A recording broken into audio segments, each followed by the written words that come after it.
I love these amazing plants. They're collectively known as bromeliads, and whilst you can find them in a garden, you're much more likely to find them growing on an old log or in the fork of a tree trunk in the wild.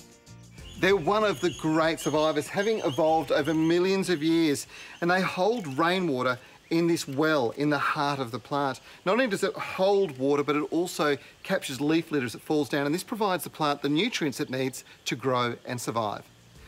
Most broms are purchased in pots like these guys, which are the more terrestrial forms. In other words, they're happy to grow in the ground. But the vast majority love being grown on a tree branch. So here's a project for you to create your own bromeliad tree.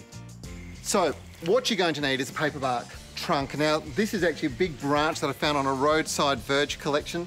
What I've done with this is I've picked it up, popped it into the back of the ute, and as I've been doing it, the guy whose place I'm taking it from is just shaking his head like, these people, they'll take anything. For me, I'm muttering this is pure gold because I knew what it was going to be good for.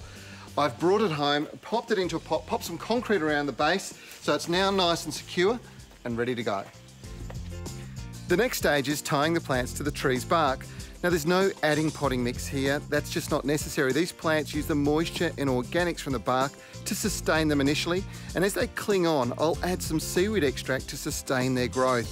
With time, each plant will throw out pups on runners and enhance the overall effect. Now, the trick with a tree like this is to get as much form, shape, variation as you possibly can, and lots of different colours.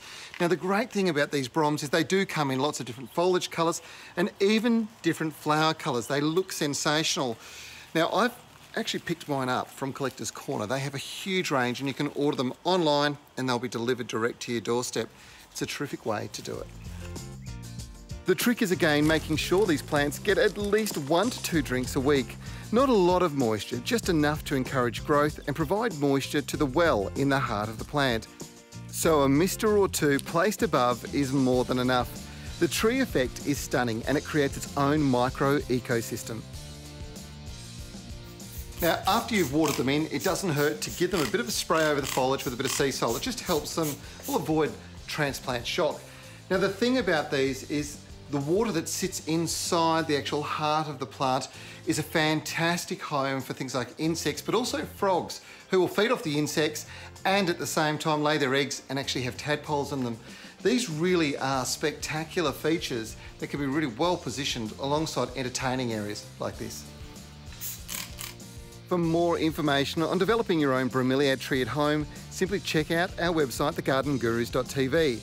Epiphytic plants such as bromeliads are so easy to grow at home if you set them up the right way.